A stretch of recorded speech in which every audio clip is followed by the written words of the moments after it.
9.2 is about graphing simple rational functions, and our essential question is how do you graph simple rational functions, including asymptotes, and find the domain and range. We're going to learn basically a new type of graph. It's called a hyperbola, and that's how we graph simple rational functions. So let's first talk about what a rational function is.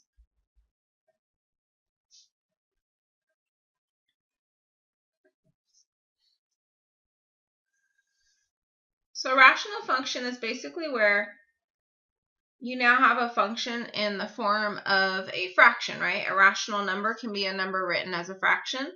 So, for example, f of x could be a function written of maybe another two functions, one over the other one, like p of x over q of x. So both of those are their own functions, and then you put one on top of the other, you get a rational function. And there are two simple types, and we're going to go into that. But before we do that, let's go ahead and let's talk about the simplest type, basically what the parent graph is. So this is going to be a hyperbola.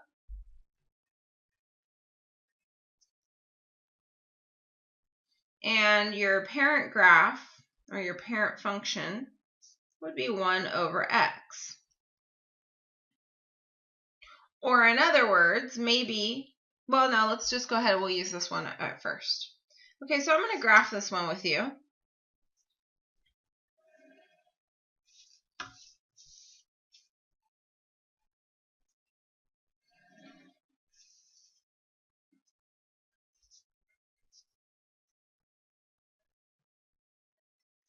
we're just going to plug in a few numbers. So I'm going to go ahead and make an input-output table.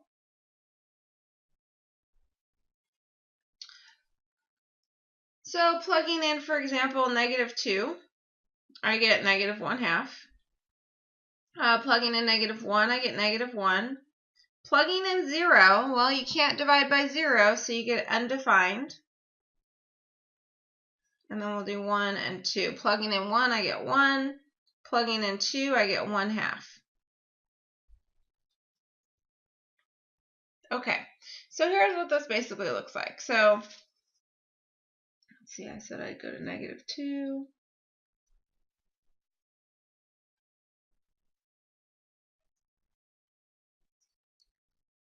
Oh, I could probably do a couple of bigger numbers too, which are smaller numbers, I mean. How about if I do, let's do 1/4.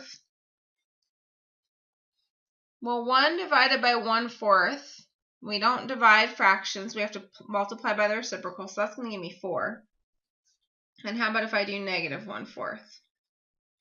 Same type of thing, right? We don't divide fractions. We have to multiply by the reciprocal, so I'm going to end up with -4.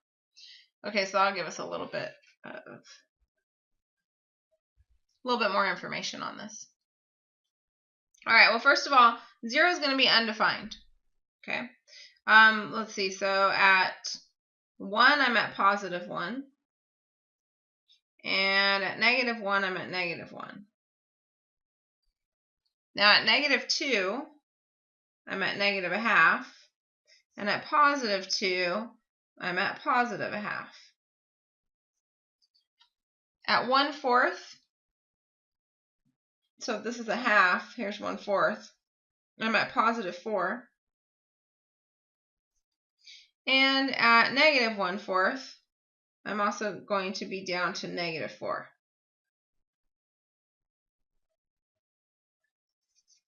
Okay, so there's no way to connect these and have this be a continuous graph, especially because 0 is undefined. You won't have, it cannot cross the y-axis. There's no way it's going to be able to touch the y-axis because at x equals 0, this is undefined.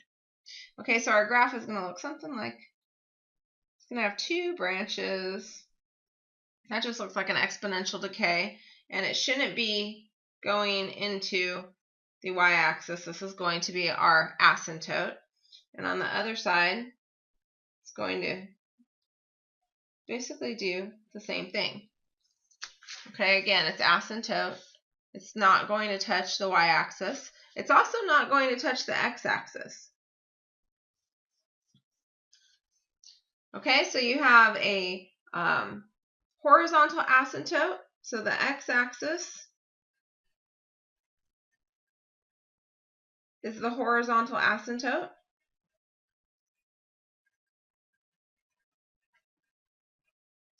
And your y-axis is going to be your vertical asymptote. Notice that both x and y can be any number. These graphs are going to continue up and over this way. Okay, it can be any number except for 0. So for your domain, x can't equal 0. And for your range, y can't equal 0. Okay, so that's your basic. This is what we're going to build it all off of. This is your hyperbola right here. Okay, and now, of course, we're going to throw shifts in there. Okay, and we'll move those asymptotes around based on those shifts. So we're going to learn about two simple types of hyperbolas or rational functions. And we're going to use this as our parent function. Of course, we're going to add an h and a k in there. So, actually, I'll use the back of this. All right, so there are two simple types.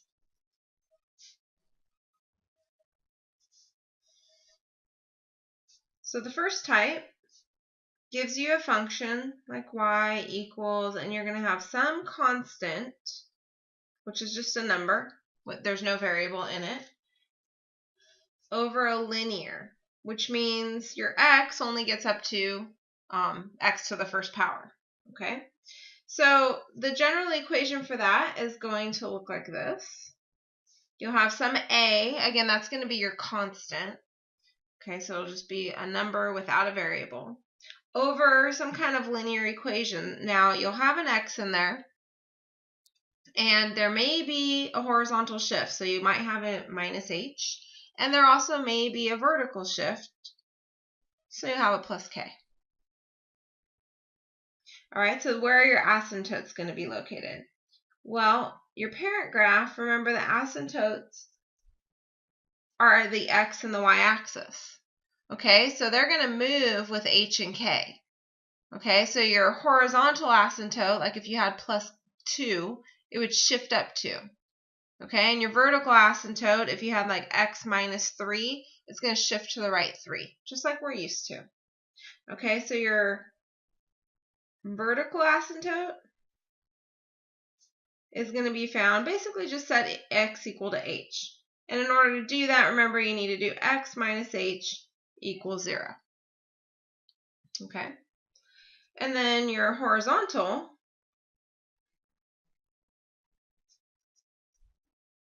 is going to be wherever k is. Okay, so that's very much like what we've been doing. Okay, let me just show you something here. A is some constant like 5. I cannot divide by 0, right? So if I set x minus h, if I set that denominator equal to 0, I figure out where it's undefined, and therefore I know I have an asymptote. Okay, so that's one way I want you to start thinking about that. Okay, and you're going to need to do that for our second type. Let's see, so second type is going to be one where you're going to have a linear function over another linear function. Okay, so your graph's going to, or your equation, your general form of your equation is going to have some line, right? Ax plus b, where a is like your slope, or it is your slope, and then another function, cx plus d. Okay, so we're just using random variables there, but basically those are two linear equations, one on top of the other. Finding your asymptotes is going to be a little bit more challenging. So your asymptotes, well, not really for your denominator. So for your vertical asymptote, I mean, it is a little bit more. You have to think a little bit more than just x equals h. You have to think about taking that denominator and figuring out where it's undefined or setting it equal to 0. So this is going to be where f of x is undefined. So in order to do that, you'll set the denominator equal to 0 and solve for x.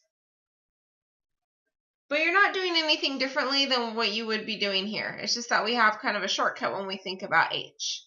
Okay? Let's see. And then you're going to also have a horizontal asymptote. And this is, you're just going to have to remember this.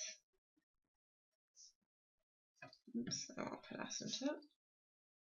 That's going to be the y, the line y equals. And you're just going to take the two slopes and you're going to put one on top of the other. So it's just going to be at the line y equals a over c. Okay, so that's just something you're going to have to remember. All right, so those are our asymptotes for that type. So that's it. Those are the two simple types, and now we'll graph a couple.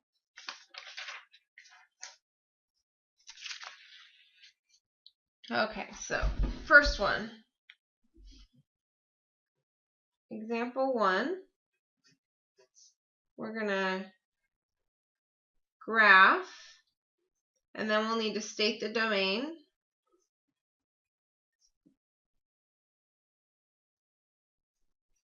And the range.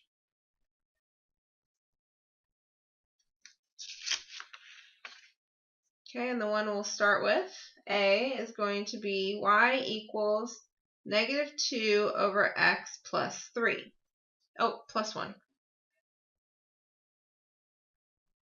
Okay, so you're always going to start by thinking about your parent graph. So your parent graph on these, I look at this, I say to myself, well, first of all, I've got an x in the denominator. I've got a constant on top.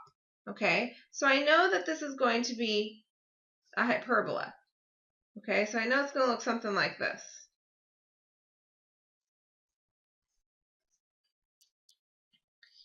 However, it's got this negative. Okay, so you can think about your A as being negative, which means it's going to reflect it across the x-axis, right? So really, now my graph looks more like this. I'm just getting an idea of what my graph's going to look like, okay? I also know that there's an h. My h is going to be negative 3 because it should be x minus h. So I'd have to have a negative 3 to get a positive. And then I know that my k is 1. So that tells me that this thing was shifted left 3. So where my asymptote used to be the y-axis, now it's back here at negative 3. And it was shifted up 1. So where my horizontal asymptote used to be the x-axis, now it's up 1. Okay, so I have an idea then that it's going to look something like this. That's kind of what I'm thinking. All right. So let's try plotting some points here. Okay.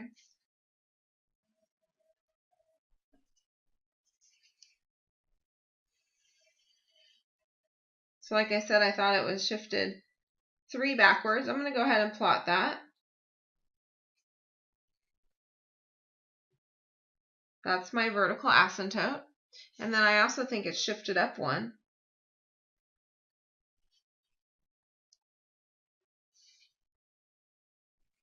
That's going to be, oops, positive 1. My horizontal asymptote, and I'll label these. All right, so let's plug in some points.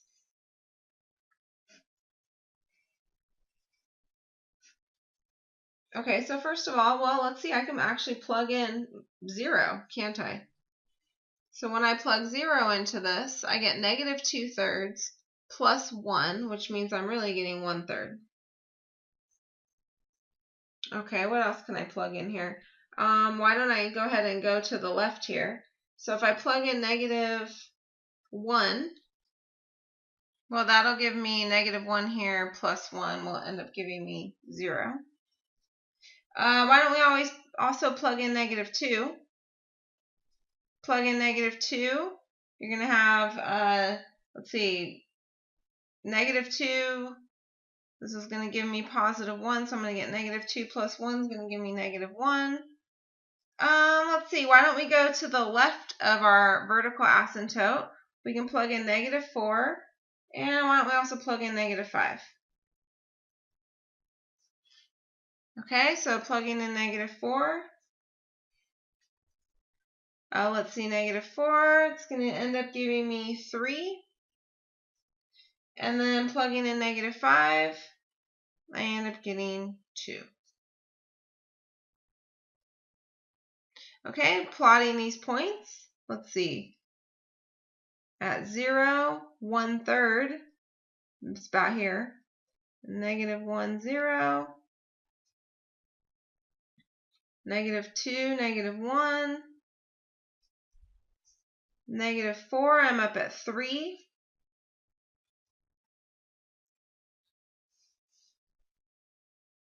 And -5, I'm down to 2.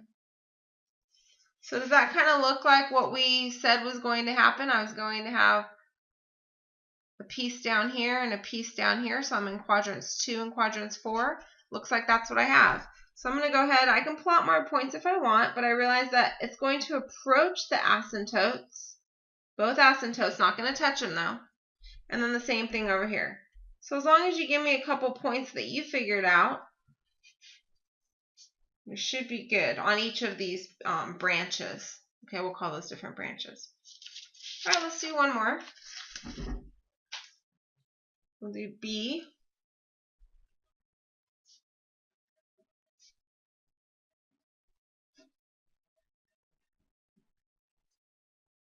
Okay, so the first thing I'm going to do, this is more complicated. I'm going to identify which simple type I'm looking at. Okay, I'm either going to have a constant over a linear like our last one was, or I'm going to have a linear over a linear. So let's see which one this is.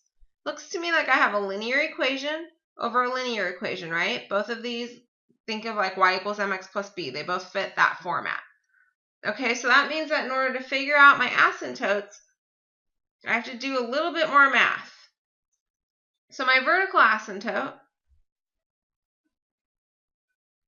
and it's important, get these asymptotes first, and then it'll be easier to realize what the behavior is going to be like.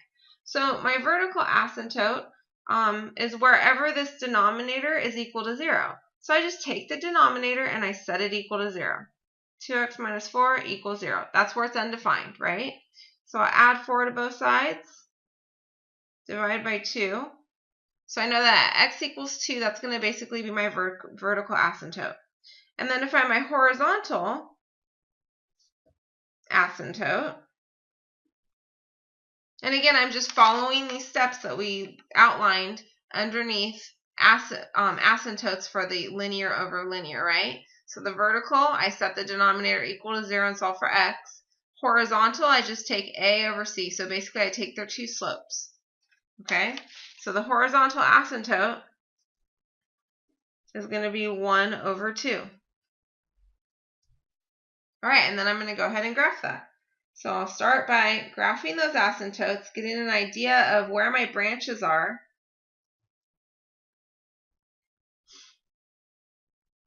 So x equals 2. That's my vertical asymptote. Again, you want to make these really obvious. And then my horizontal asymptote is y equals 1/2. So about right here.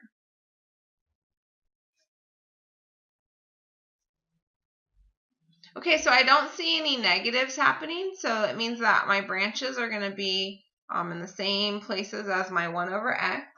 And to just make this a little bit more precise, I'm going to plug in some points. Okay, so why don't I start with, how about x equals 3? So when x equals 3, I'm going to plug that in. Let's see, the top will give me 4 over 2, so I'm going to end up with 2.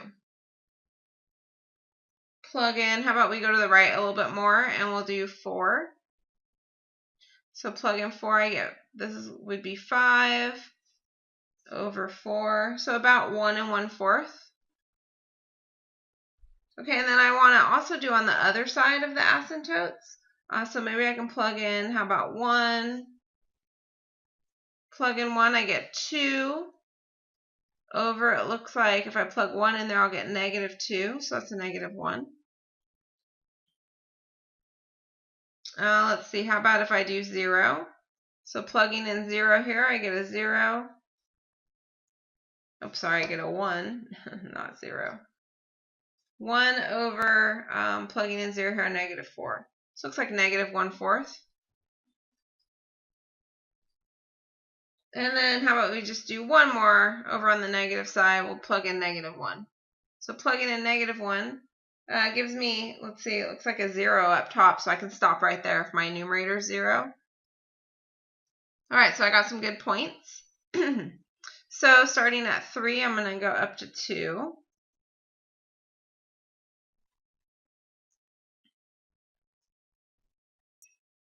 I should probably label these a little bit better. So my asymptote was x equals 2 and y equals 1/2. Okay. A little bit more accurate there. All right, and then 4, I'm going to go up to 1 1/4. And I know that this branch is going to look something like this, where it's approaching the asymptotes but never touching them. Okay, and then on the other side, well, at 1, I'm down here at negative 1. 0, I'm at about negative 1/4, so here. And then at negative 1, I'm at 0. So I know that I'm approaching the asymptote, but again, not touching it on both sides. And we didn't do the domain and range on the last one. We'll start with this one. So domain. The question is, what can x be? Right? It can pretty much be everything except for where you have this vertical asymptote. So x cannot equal 2. And then your range, well, let's see. Again, they pretty much go all the way up, all the way down. There's just this one asymptote. So y cannot be 1/2. And we're going to go back to our last graph, and we have to do that as well. So for this one, our domain, think about what x's can we not have. There's really only one, and that's x cannot be negative 3. And then our range, again, the graph is super helpful. Just look, you know, I can see it goes all the way up forever and all the way down forever. So it's basically all the y's except for that asymptote. So y cannot be 1.